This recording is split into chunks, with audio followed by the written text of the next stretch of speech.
যে খবরের দিকে নজর রাখবো, জ্যোতিপ্রিয় মল্লিকের শারীরিক অবস্থা জানতে চায় ইডি। বাথরুমে মাথা ঘুরে অজ্ঞান হয়ে পড়ে যান জ্যোতিপ্রিয় মল্লিক। খবর জেল সূত্রে। বেসরকারি হাসপাতালে এক সপ্তাহ ধরে ভর্তি ছিলেন জ্যোতিপ্রিয় মল্লিক। তার শারীরিক অবস্থা, তিনি অসুস্থ হয়েছেন বারংবার এবং হাসপাতালেও চিকিৎসাধীন হয়েছেন এর আগেও। 16ই নভেম্বর জেলে ফিরে আসেন জ্যোতিপ্রিয় মল্লিক। তাই আবার বর্তমান শারীরিক পরিস্থিতি জানতে চায় ইডি। বেসরকারি হাসপাতালে এক সপ্তাহ ধরে ভর্তি ছিলেন জ্যোতিপ্রিয় মল্লিক। 16ই নভেম্বর জেলে ফিরে আসেন জ্যোতিপ্রিয় মল্লিক। এর আগেও তিনি অসুস্থ হয়ে একাধিকবার হাসপাতালে ভর্তি হয়েছেন এবং তার শারীরিক অবস্থার কথা তিনি আদালতেও জানিয়েছেন। তবে এবার জ্যোতিপ্রিয় মল্লিকের শারীরিক অবস্থা জানতে চায় ইডি। ফোনে রয়েছেন প্রতিনিধি রিয়া মাঝি। রিয়া, কি জানতে পারছো ইডি সূত্রে?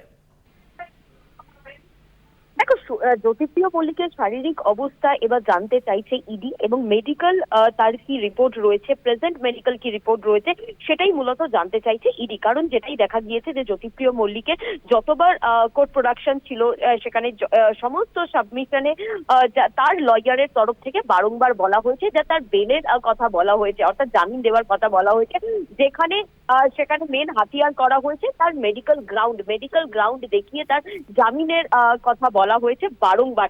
সেই জায়গা থেকে দাঁড়িয়ে যেটা দেখা 9 তারিখ তিনি তাকে হসপিটালাইজ করতে হয়, কারণ জেলের বাথরুমে পড়ে গিয়ে তিনি সেন্সলেস হয়ে যায়। কিন্তু 16 তারিখে তিনি একটু সুস্থ হলে তিনি আবার ব্যাক করেন, তিনি জেলে ব্যাক করেন। কিন্তু এই যে সমস্ত বিষয় এবং এই মেডিকেল গ্রাউন্ডকে বারবার হাতিয়ার করে তার লয়ারের তরফ থেকে বারংবার বলা হয়েছে, আবেদন জানানো হয়েছে কোর্টে যে তাকে জামিন দেওয়া হোক।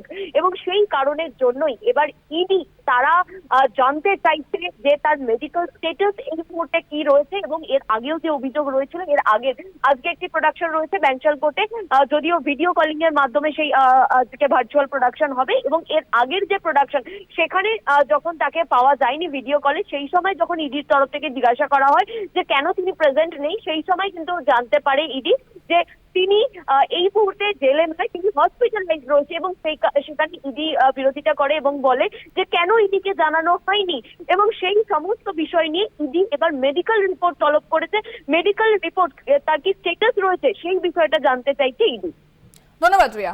কথা বললাম প্রতিনিধি রিয়া মাঝির সঙ্গে।